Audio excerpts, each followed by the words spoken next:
কি দেয়? এটা কি মোছা? জি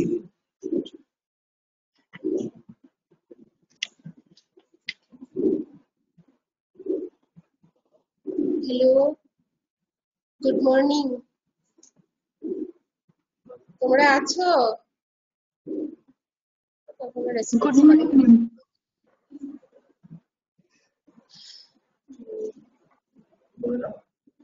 হ্যালো, ইয়েস ম্যাম। হ্যালো।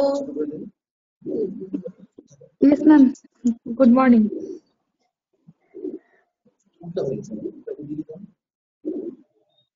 বাদিকে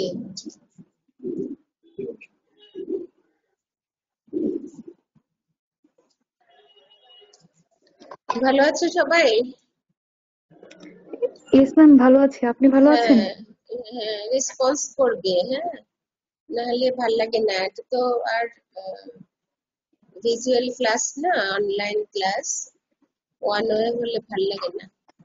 আজকে তোমাদের যেটা পড়াবো, যে টপিকসটা নিয়ে একটু ডিটেলসে বলবো, কনভারসেশন করবো, সেটা হচ্ছে puberty, menstruation, ovulation, fertilization, implantation. এগুলো তো জানা দরকার। এগুলো না জানলে গাইনোকোলজি, অবস্টেট্রিক্স সম্পর্কে তোমরা কিছুই বুঝবে না। এগুলো হচ্ছে বেসিক কথা, বেসিক অ্যানাটমি, ফিজিওলজি এগুলোর মধ্যে আছে। তো এগুলো নিয়ে জানতেই হবে। না জেনে এই সাবজেক্টটা পড়াই যাবে না। পিউবার্টি, পিউবার্টি কি? What is puberty? Definition হচ্ছে puberty is the period of gradual development of secondary sexual characteristics, তাই না? Characters. তো যখন আমরা যেহেতু গাইনোকোলজি এন্ড অবস্টেট্রিক্স নিয়ে আমাদের পড়াশোনা এই সাবজেক্টে, তো সুতরাং পিউবার্টি আমরা একটা গার্লস এর পিউবার্টি নিয়ে আমরা কথা বলবো। তো তাহলে একটা গার্লস এর যখন সেকেন্ডারি সেক্সুয়াল ক্যারেক্টারিস্টিক্স গুলো গ্রাজুয়াল ডেভেলপমেন্ট হতে থাকে, সেটাই হচ্ছে পিউবার্টি। তাহলে in girls is the period, আবার আরেক রকম ভাবে বলা যায়, in girls is the period which links childhood to adulthood. Excuse me. Adulthood এবং চাইল্ডহুডকে যেই পিরিয়ডটা লিঙ্ক করে, সেটাই হচ্ছে পিউবার্টি। তাহলে পিউবার্টি কি? এটা কোনো সাবজেক্ট না, অবজেক্ট না, কিছু না। সেটা হচ্ছে একটা পিরিয়ড, একটা সময়, যেটা চাইল্ডহুড এবং অ্যাডাল্টহুডকে কমিউনিকেট করে বা লিঙ্ক করে। অথবা আরেকভাবে বলতে পারো, is the period of gradual development of secondary sexual characters. যখন আস্তে আস্তে ডেভেলপমেন্ট হতে থাকে সেকেন্ডারি সেক্সুয়াল ক্যারেক্টার্স গুলো, সেটাই হচ্ছে puberty. There are profound biological, morphological, and psychological changes that lead to full sexual maturity and eventually fertility. তাহলে কি হয়?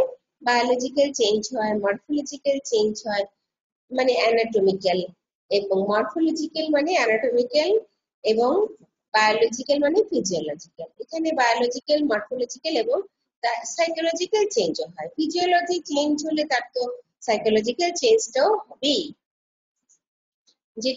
যেই চেঞ্জ গুলো হলে, তাহলে কি চেঞ্জ হলো? বায়োলজিক্যাল চেঞ্জ, মরফোলজিক্যাল চেঞ্জ এবং psychological change that lead to full sexual maturity and eventually fertility.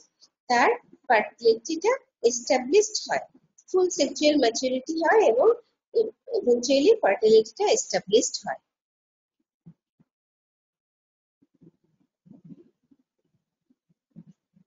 এবার আসো আমরা দেখি 5 important physical changes are evident. এখানে মরফোলজিক্যাল চেঞ্জের কথা তোমাদেরকে বলেছিলাম। তো সেটা কি কি? 5 important physical changes are evident. Orderly they are. যদি প্রথম থেকে শেষ পর্যন্ত যাও, প্রথম কি হবে? ব্রেস্ট বার্ডিং, যাকে আমরা থেলার্কি বলি। Breast birding, থেলার্কি। দেন কি হবে? Pubic and axillary hair growth, যাকে আমরা অ্যাডিনার্কি বলি, or puberty বলি। Puberty and axillary hair growth, যাকে আমরা অ্যাড্রিনার্কি বলি। Then peak growth in height, সে লম্বা হবে, হ্যাঁ, সে তার লেন্থ বাড়বে, quick growth in height. Then menarche, menarche মানে কি? onset of menstruation is called menarche, which can be dated, মানে তার প্রথম হবে থেলার্কি, তার মানে ব্রেস্ট বার্ডিং হবে, then adrenarche, pubic and axillary hair growth হবে, then peak growth in height, সে লম্বা হবে, দেন লাস্টে কি হবে? মেনার্কি, যাকে বলা হয় onset of menstruation is called menarche. All these changes are easily completed between the age of 10 years and 16 years. তাহলে 10 থেকে 16 বছরের মধ্যে তার এই চেঞ্জ গুলো, সেকেন্ডারি সেক্সুয়াল ক্যারেক্টারিস্টিক্স গুলো ডেভেলপ হবে এবং কমপ্লিট হবে মাঝখানের 6 বছরে, 10 থেকে 16 বছর পর্যন্ত। আচ্ছা, আমরা এখন জানবো endocrinology in puberty. Up to the age of 6 to 8 years, the level of gonadal steroids and gonadotropins are low. আচ্ছা, gonadal steroid কাকে বলে? গোনাড কাকে বলে? গোনাড বলে ওভারিকে, তাই না? ওভারিকে বলা হয় গোনাড। আর গোনাড থেকে যে হরমোন গুলো বের হয় তাকে বলা হয় gonadal steroid and gonadotropins.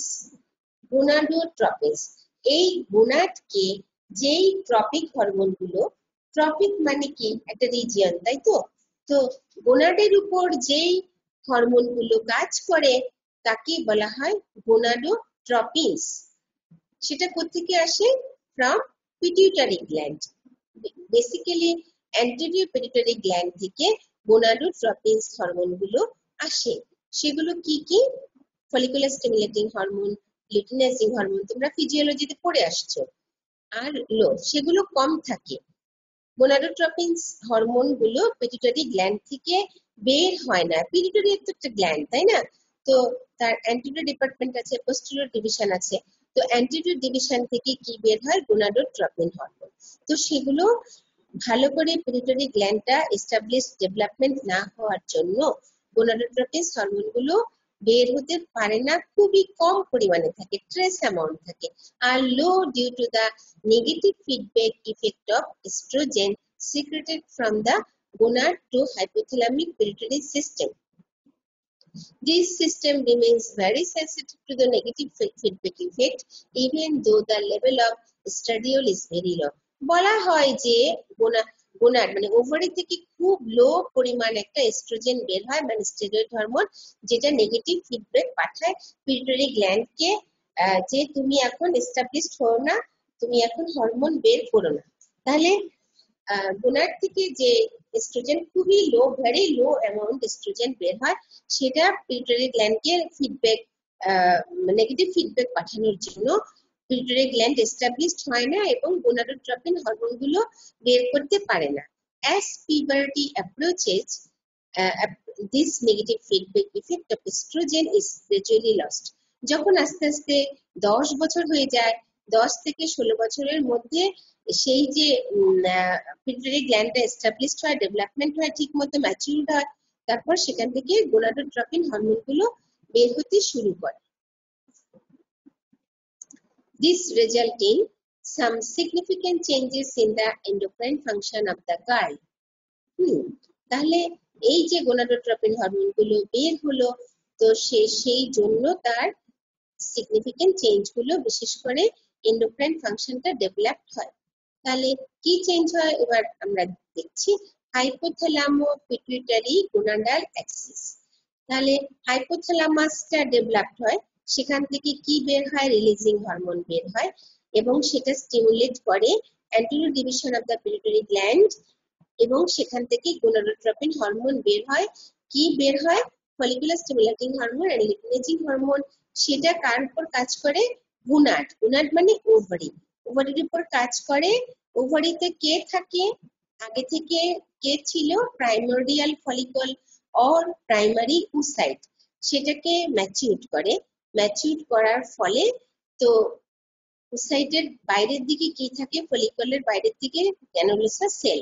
তো প্রাইমোর্ডিয়াল ফলিকল গুলো ম্যাচিউর হতে হতে আস্তে আস্তে কি হয়, ম্যাচিউর গ্রাফিয়ান ফলিকল, এবং সেখান থেকে বাইরের দিকে যে গ্র্যানুলোসাস সেল থাকে, থিকা এক্সটার্না থিকা ইন্টারনা, তো সেখান থেকে কি বের হয়, abundant amount of estrogen বের হয়, some amount of progesterone বের হয়। আচ্ছা, তাহলে হাইপোথ্যালামো পিটুইটারি গোনাডাল এক্সিসটা এস্টাবলিশড হয়ে সেখান থেকে হাইপোথ্যালামাস থেকে গোনাডোট্রপিন রিলিজিং হরমোন বের হলো, সেখান থেকে পিটুইটারি গ্ল্যান্ডকে এস্টাবলিশড করার স্টিমুলেট করার ফলে follicular stimulating hormone and luteinizing hormone বের হলো, এবং সেটা গোনাডকে স্টিমুলেট করার ফলে এস্ট্রোজেন বের হলো। আর কাকে কাকে স্টিমুলেট করে ডেভেলপমেন্ট হওয়ার জন্য, সেটা হচ্ছে thyroid gland. Thyroid gland plays an active role in the hypothalamo-pituitary gonadal axis. Thyroid gland থেকে যে কি বের হয়, থাইরক্সিন বের হয়, তাই না? তো থাইরক্সিন কি কি করে, plays an active role in the hypothalamo-pituitary gonadal axis. Adrenal gland কেও সেটা কি করে, ডেভেলপ করে, এবং সেখান তাকে বলা হয় অ্যাডিনার্কি, যার জন্য কি করে, increase their activity of sex steroid synthesis such as androstenedione, DHA, deoxy, hypothalamo adrenal hormone DHAS from about 7 years of age. তাহলে এখান থেকে অ্যাড্রিনাল গ্ল্যান্ড থেকেও এই হরমোনগুলো বের হতে শুরু করে, সিবাম ফর্মেশন করে, pubic and axillary hair growth করে, and change in voice are primarily due to adrenal androgen production. তাহলে আমরা জানি পিউবার্টিতে একটা ভয়েস চেঞ্জ হয়, সে তার আগে একরকম ভয়েস থাকে, পরে আরেক রকম ভয়েস হতে থাকে, তার জন্য কে রেসপন্সিবল, সেটা হচ্ছে অ্যাড্রিনাল এন্ড্রোজেন প্রোডাকশন। যখন অ্যাসিটিএইচ অ্যাড্রিনোকর্টিকোট্রপিক হরমোন, তো সেটা কার উপর কাজ করে, অ্যাড্রিনাল গ্ল্যান্ডের উপর কাজ করে, সেখান থেকে অ্যালডোস্টেরন বের হয়, কর্টিকোস্টেরয়েড হরমোন বের হয়, এবং মেডেলা থেকে এন্ড্রোজেন বের হয়। এন্ড্রোজেন বের হওয়ার জন্য ভয়েসে চেঞ্জ হয়।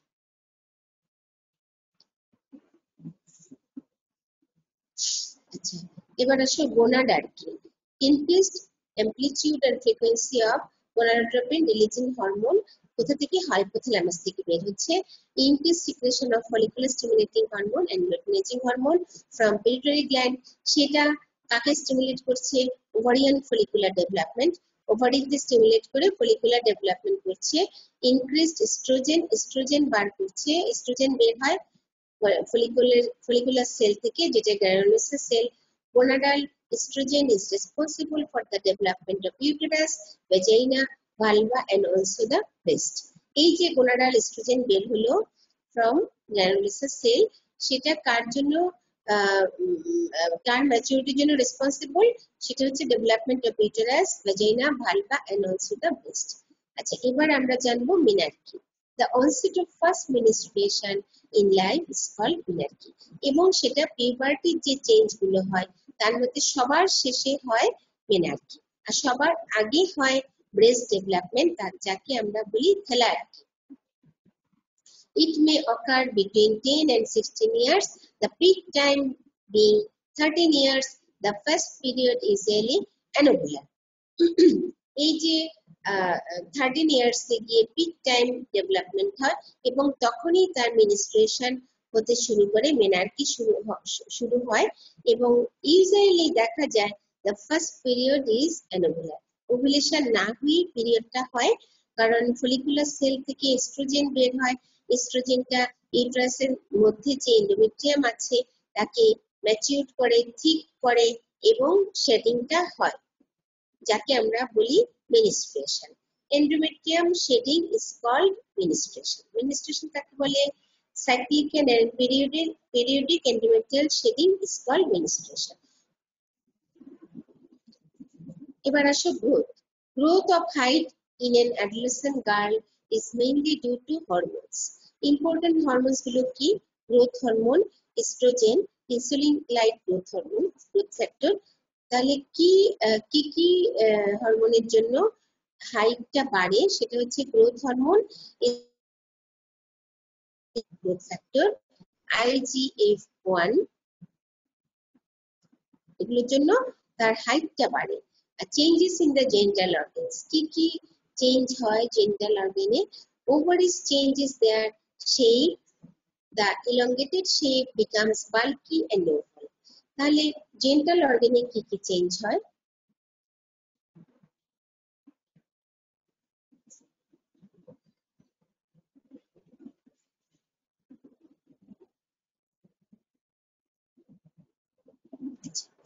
Changes in the genital organs, ovaries changes their shape, the elongated, আগে থাকে puberty আগে ওভারি শেপটা থাকে elongated, then সেটা তার হরমোনের ইনফ্লুয়েন্সে কি হয়?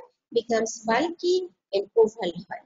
The uterine body and the cervix ratio at birth is about 1:2 থাকে। The uterine body and cervix ratio at birth is about 1:2। তাহলে সার্ভিক্সটা বড় থাকে, ইউট্রাইন বডিটা থাকে ছোট, the ratio becomes 1:1 হয়ে যায়। তাহলে আস্তে আস্তে এটা কি হয়? সার্ভিক্সটা ছোট হতে থাকে, তাই না? সার্ভিক্সটা ছোট হতে থাকে, তাহলে রেশিওটা বেড়ে 1:1 হয়। when menarche occurs, thereafter menarche যখন হয় তখন 1:1 থাকে। এর আগে সার্ভিক্সটা বড়, বডিটা ছোট, 1:2 ছিল। এবার আস্তে আস্তে বডিটা বড় হতে থাকে, সার্ভিক্সটা ছোট হতে থাকে, তাহলে রেশিওটা হবে 1:1 যখন menarche ডেভেলপ হয়। thereafter the enlargement of the body occurs rapidly so that the ratio soon becomes 2:1। আস্তে আস্তে যখন ফলিকল থেকে এস্ট্রোজেন হরমোন বের হবে তখন কি হবে? বডি অফ দ্য ইউটারাসটা খুব র্যাপিডলি ডেভেলপ করে menarche পরে, তার জন্য রেশিওটা কি হয়ে যাবে? উল্টো হয়ে যাবে। পিউবার্টির আগে যেটা ছিল সেটা উল্টো হয়ে যাবে, সেটা হবে 2:1। The vaginal change কি হবে দেখো? are more pronounced. A few layers of thin epithelium in a child becomes stratified epithelium of many layers.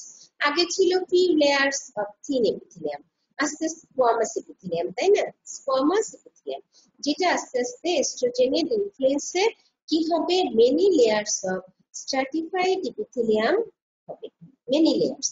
কিন্তু স্কিনেও কিন্তু স্ট্রাটিফাইড এপিথেলিয়াম আছে, সেটার সঙ্গে ভ্যাজিনাল এপিথেলিয়ামের কি চেঞ্জ?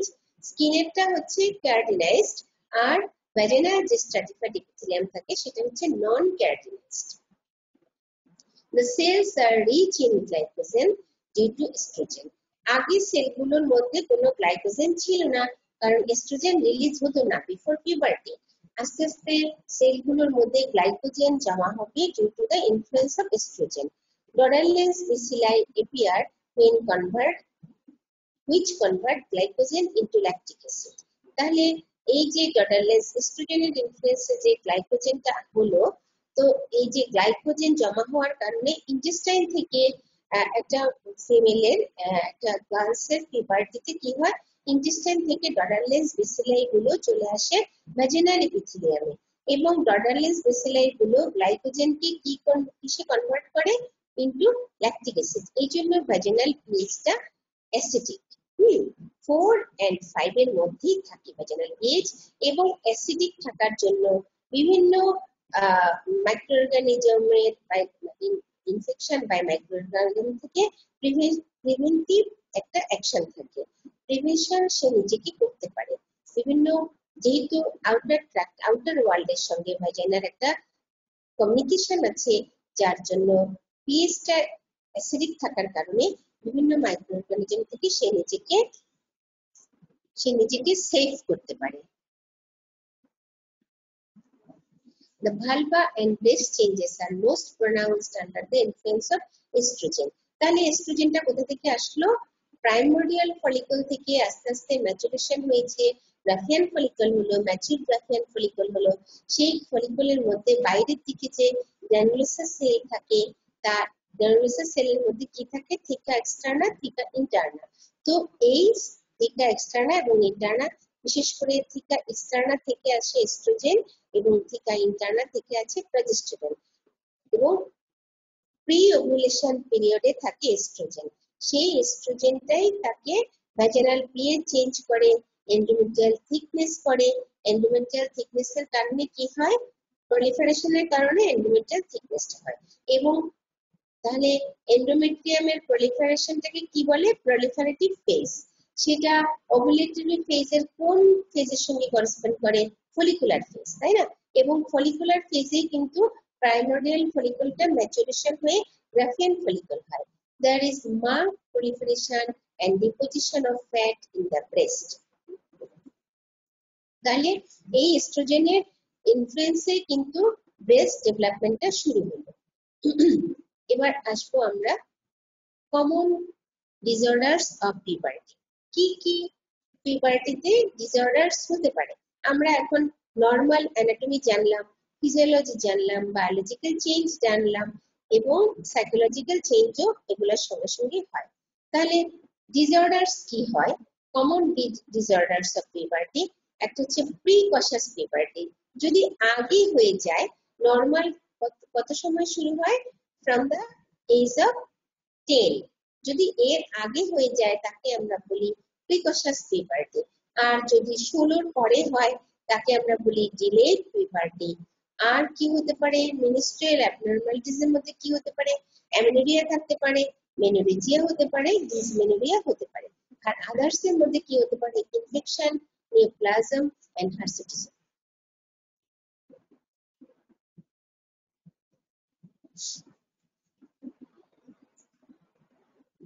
তাহলে তোমরা নামগুলো খালি জানো, ফিফথ ইয়ারে উঠে যে অ্যাবনরমালিটি গুলো আছে, ডিসঅর্ডারস গুলো আছে, সেগুলো নিয়ে তোমাদের ফিফথ ইয়ারে পড়তে হবে।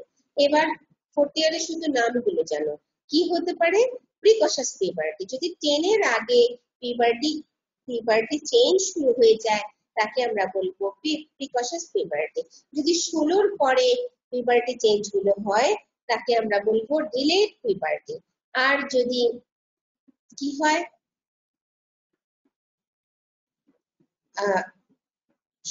10 এর পরে, ধরো 13 থেকে শুরু হলো, একটু পরের থেকে শুরু হলো, তাহলে আমরা বলবো তাকে ডিলেড পিউবার্টি। আর মিনিস্ট্রিয়াল অ্যাবনরমালিটিস কি থাকতে পারে, অ্যামেনোরিয়া থাকতে পারে, মেনোরেজিয়া থাকতে পারে, ডিসমেনোরিয়া থাকতে পারে। আদার্স ডিসঅর্ডার কি হতে পারে, ইনফেকশন হতে পারে, নিউপ্লাজম হতে পারে। এবার আমরা পড়ি ফার্টিলাইজেশন। পিউবার্টি সম্পর্কে যে প্রাইমারি কনসেপশন টুকু তোমাদের বললাম, ফোর্থ ইয়ারে এটুকুই যথেষ্ট, বাকিটা তোমরা ফিফথ ইয়ারে উঠে পড়বে। What is fertilization? It is the process of fusion of the spermatozoon with the mature ovum and ends with production of a zygote, which is mononucleated single cell which restores the diploid number of chromosomes. তাহলে fertilisation বলতে আমরা কি বুঝি, একটা স্পার্মাটোজোন যখন একটা mature ওভামের সঙ্গে কি হবে, ফার্টিলাইজেশনের আগে কি হয়, ওভুলেশন হতে হবে, তাই না?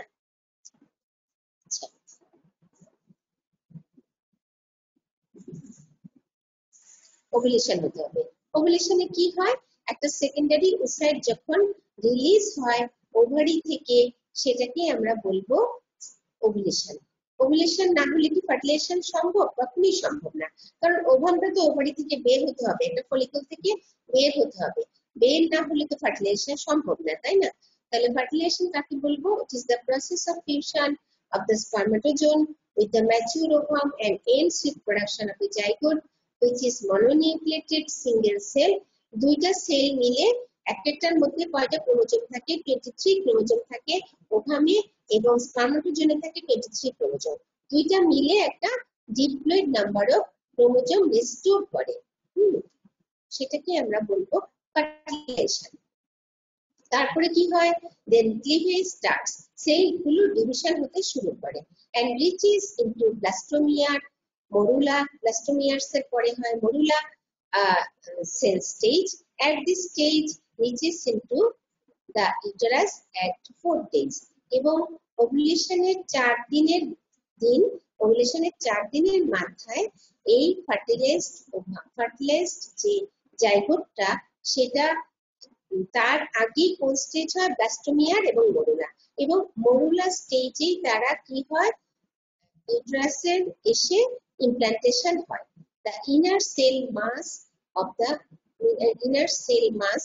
the uh, fertilized zygote contributes to the embryo proper and কি হয় or mass the forms the trophoblast then placenta. Trophoblast হয় then placenta হয়। এবার আমরা ইমপ্ল্যান্টেশন কাকে বলবো? Implantation mainly occurs in the blastocyst. আমরা যে blastocyst, blastomeres, then morula, এই যে blastocyst স্টেজেই একটা ফার্টিলাইজড জাইগোট ইউটেরাসে চলে আসে। কোন দিক দিয়ে আসে, কোথায় হয় ফার্টিলাইজেশনটা? at the point of ampullary region of the fallopian tube. ampullary region A fertilised হওয়ার পরে সেটা মুভমেন্টে ফার্টিলাইজড ওভাম এবং তারও একটা এবং ফিলোপিয়ান টিউবের একটা সিলিয়ারি অ্যাকশন থাকে, তার মুভমেন্টে চলে আসে, বেসিক মুভমেন্টে চলে আসে ইউটেরাসের লেয়ারে, ইউটেরাসের এন্ডোমেট্রিয়াল ক্যাভিটিতে এসে সেটা ইমপ্ল্যান্ট করে anterior or posterior wall of the uterus or fundus, fundal portion of the uterus. Implantation mainly occurs in the blastocyst form at 6th day of ovulation. 4th day তে চলে আসে, তারপর ওভুলেশনের 6th day তে এসে implantation হয়। এই যে blastocyst স্টেজে এসে ইউটেরাসের গায়ে লাগিয়ে অ্যাটাচড হয়ে জয়েন করে তাকেই আমরা বলবো implantation. when morula enters into the uterus, morula স্টেজে কয়টা থাকে? আস্তে আস্তে একটা মালবেরির মতো একটা সাইজ থাকে। তখন কয়টা লেয়ার্স থাকে মরুলাতে? 16 থেকে 64 সেল থাকে। enters into the uterine cavity at about 3 to 4 days of ovulation. At the end, the fluid from the uterine cavity begins to penetrate through zona. বাইরের দিকে একটা জোনা পেলোসিটা থাকে, ওভামের বাইরের দিকে একটা জোনা পেলোসিটা থাকে, এবং যখন ওভুলেশন হয় সেই ওসাইটটা, সেকেন্ডারি ওসাইটটা জোনাকে সঙ্গে নিয়েই একটা ফলিকল থেকে রিলিজ হয় and enters into the cell mass and forms a single cavity called blastocyst. At this stage, the zygote begins to implant into the uterine mucosa through the various enzymatic reaction by blastocyst and uterine mucosa. uterine mucosa মধ্যে যেসব chemicals আছে এবং blastocyst থেকেও কিছু enzyme এবং chemical বের হয়, দুইটা রিঅ্যাকশনে সে ইউটেরাসে যে এন্ডোমেট্রিয়াল লেয়ার আছে বাইরের দিকে, মায়োমেট্রিয়াম থেকে এন্ডোমেট্রিয়াম ভিতরের দিকে যে লেয়ার গুলো আছে, কি লেয়ার আছে? এটা হচ্ছে বেজাল লেয়ার, তারপরে কম্প্যাক্ট লেয়ার, তারপর স্পঞ্জি লেয়ার। কম্প্যাক্ট লেয়ার এবং স্পঞ্জি লেয়ার এই সেল লেয়ারটাকে পেনিট্রেট করে এবং কম্প্যাক্ট লেয়ার এবং স্পঞ্জি লেয়ারের মধ্যে সেটা ইমপ্ল্যান্ট করে। At about 7 to 8 day of ovulation যদি 14 দিনের মাথায় হয় তাহলে 7 to 8 day আসে কবে? 22 থেকে 23 দিনের মাথায় আসে। 7 to 8 day of ovulation, the blastocyst is partially embedded in the endometrial stroma. In the area over the embryoblast, the trophoblast has differentiated into 2 layers. এই যে লেয়ারটা এবং একটা লেয়ার তৈরি হয় চারিদিকে এন্ডোমেট্রিয়াল লেয়ারের মধ্যে পেনিট্রেট করার পরে জোনার চারিদিকে একটা লেয়ার তৈরি হয়, তাকে বলা হয় কি? ট্রপোব্লাস্ট, তাই না? এই ট্রপোব্লাস্টে কিন্তু প্লাসেন্টা। হ্যাঁ, তো এটার মধ্যে দুইটা লেয়ার আছে, একটা হচ্ছে ইনার মনোনিউক্লিয়েটেড সাইটোট্রপোব্লাস্ট আর হচ্ছে আউটার মাল্টিনিউক্লিয়েটেড সিনসাইটিওট্রপোব্লাস্ট। সাইটোট্রপোপ্লাস্টের মধ্যে ইউজুয়ালি একটা সেল থাকে, আর সিনসাইটিও ট্রপোপ্লাস্টের মধ্যে অনেকগুলো সেল থাকে। The cells of the inner cell mass of an embryoblast also differentiated into two layers, layers of small cuboidal cells, hypoblast, and then layers of tall high columnar cell, epiblast layers, together called bilaminar germ disc. তোমরা সেটা এমব্রায়োলজিতে কিন্তু পড়ে আসছো। ট্রপোপ্লাস্ট and এমব্রায়োব্লাস্ট দেখো, বাইরের দিকে হচ্ছে ট্রপোপ্লাস্ট, তাই না? এটা হচ্ছে সিনসাইটিও ট্রপোপ্লাস্ট, আর নিচের দিকে দেখো সিঙ্গেল সেল মনোনিউক্লিয়েটেড একটা সেল থাকে, লেয়ার থাকে, তাকে বলা হয় সাইটোট্রপোপ্লাস্ট। আর ভিতরের দিকে এমব্রায়োব্লাস্টের দুইটা লেয়ার থাকে, একটা হচ্ছে হাইপোপ্লাস্ট আর একটা হচ্ছে ইপিপ্লাস্ট। এটা থেকে সিলোম তৈরি হয়।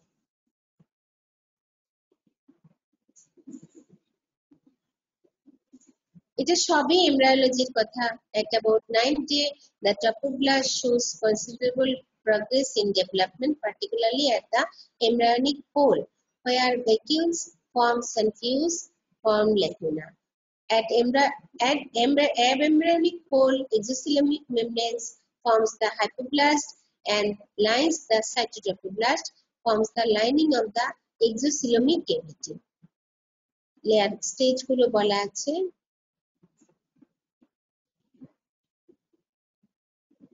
এটা যেটা কানেক্টিং স্টক, দেখো এই যে একটা কানেক্টিং স্টক, এটা amniotic cavity, secondary egg sac, এটাকে বলা হবে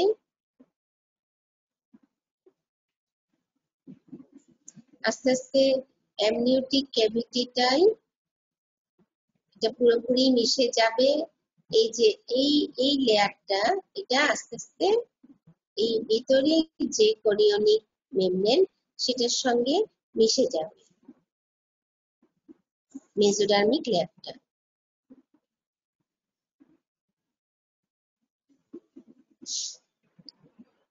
Secondary egg sac আস্তে আস্তে ডেভেলপ হবে। In the meantime, the extraembryonic mesoderm loose connective tissue form, সেটাই হচ্ছে cytotrophoblast, outerly in exocoelomic cavity and amnion. Soon large and confluent cavity formed in the extraembryonic mesoderm. This space surrounds the exocoelomic cavity, যেটা আস্তে আস্তে mesoderm হয়।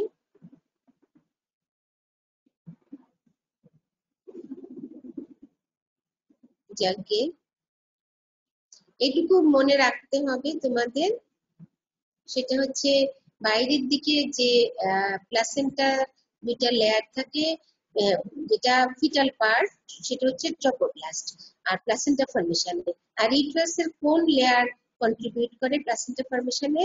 একটা হচ্ছে ভিতরের দিকে কমপ্লেক্স লেয়ার এবং বাইরের দিকে স্পঞ্জি লেয়ার। বেজাল লেয়ার কিন্তু কন্ট্রিবিউট করে না। তাহলে যদি তুমি প্লাসেন্টাকে 5টা ভাগ করো, তাহলে 4/5 কন্ট্রিবিউট করে ফিটাস এবং 1/5 কন্ট্রিবিউট করে মাদার। ফিটাসের কোন পার্ট কন্ট্রিবিউট করে? সেটা হচ্ছে ট্রপোব্লাস্টিক লেয়ার। একটা হচ্ছে সিনসাইটিও ট্রপোব্লাস্ট, আর ভিতরের দিকে থাকে সিঙ্গেল সেল মনোনিউক্লিয়েটেড সাইটোট্রপোব্লাস্ট। এইটুকু জানলেই হয়, মোটামুটি কভার হয়, কারণ আমাদের প্লাসেন্টা নিয়ে আমাদের পড়াশোনা করতে হবে। আজকে এইটুকুই থাক, পরের ক্লাসে আবার পড়াবো। হ্যালো, তোমরা কি আছো? Yes, ma'am.